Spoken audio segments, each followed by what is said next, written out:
The orange. The fruit so popular, they named a colour after it. America glugs through 2.5 billion litres of the sweet juice every year, and most of it comes from Florida, where they harvest and squeeze over 30 billion oranges a year to keep the juice flowing. Florida, the Sunshine State, home of Disney World, Miami Vice, hanging chads, and oranges, millions upon millions of oranges. In fact, orange trees outnumber people 3 to 1 in Florida, and they produce over 6 million tons of citrus fruit every year. And almost all of it ends up as breakfast orange juice. To grow oranges, what you need is good soil, large quantities of blissful Florida sunshine, and buckets of rain. They don't like to advertise it, but the Sunshine State is also the soggy state.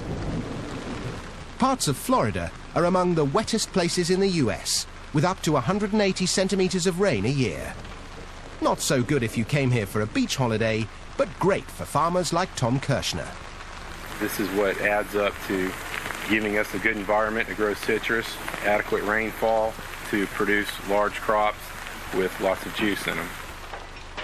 Thanks to the sizzling sunshine and dismal downpour, Tom's able to grow 5 different varieties of oranges here. They do this because each variety ripens at different times of year, which means you can enjoy OJ all year round. But how do they know when an orange grove is ripe for harvesting? To guarantee that the juice will be liquid sunshine, the sugar-to-water content is analysed, yielding a measure known as the Brix. When it's at least 10% sugar, the oranges are ripe for the picking. But there's no substitute for the taste test. Can't beat that. Ready to make orange juice. The fruit might be tasty, but it's not going to make juice if it's left on a tree. They need to be picked, and with millions of oranges ripening at once, they need to be picked fast. If you want to get fruity in a hurry, you need one of these terrifying contraptions. Or as they like to call it here, the Oxbow 3220. This magnificent machine is what's known in the trade as a continuous canopy shaker. And this particular machine was designed by Tom Visser. It engages the foliage of the tree and shakes it to and fro, and the shake is violent enough to sever the fruit stem, and then the fruit falls and gets intercepted. The Oxbow can harvest an incredible 2 tons of oranges every minute. This performance comes at a price. A pair of these mechanical orange pickers will set you back $1 million. Just as well, Tom's got enough work to keep them busy, picking 2 million boxes of oranges, totaling 81,000 tons of fruit per year. Once the oranges have been picked, the race is on to make sure your breakfast OJ tastes as fresh as can be. So the fruit is shipped out in these 400 horsepower transport trucks, 20,000 kilos at a time. The trucks bring them to an OJ processing plant, like this one in Lake Wales. Dave Crumbly makes sure they don't run out of oranges. We'll do about 200 of these trucks a day.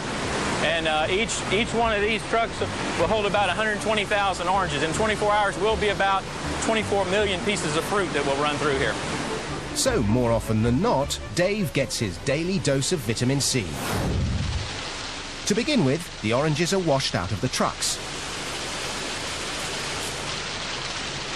The fruit is then carried along 2 kilometers of conveyors into the processing plant where it's graded. The oranges are separated by size, and it's time to extract the juice.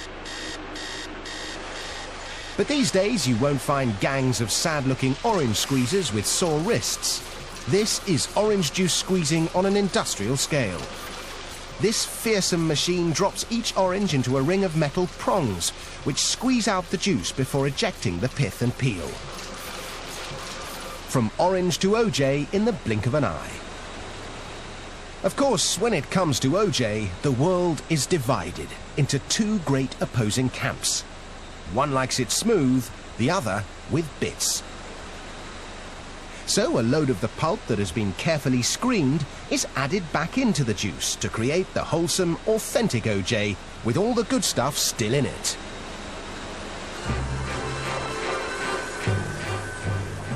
The OJ is now ready to be poured into cartons. It takes 24 oranges to make enough juice to fill each 1.89 litre carton. But quantity counts for nothing unless the quality's good enough to keep orange juice the world's favourite breakfast tipple. There are palates that can tell a Beaujolais from a Burgundy in an instant. And noses that can whiff a Chanel No. 19 from 100 paces. Well, these guys do the same for OJ. An expert OJ taster can spot minute variations in taste, composition and acidity. Doesn't have a very much oily feeling either, does it? There are 11 different measures of quality. Only when a batch of OJ ticks every box is it fit to be shipped. All that effort means this factory alone turns 3 billion oranges into over 250 million litres of juice every year, which makes delicious fresh OJ a luxury we can all enjoy. I love oranges. I love orange juice. Nothing any better.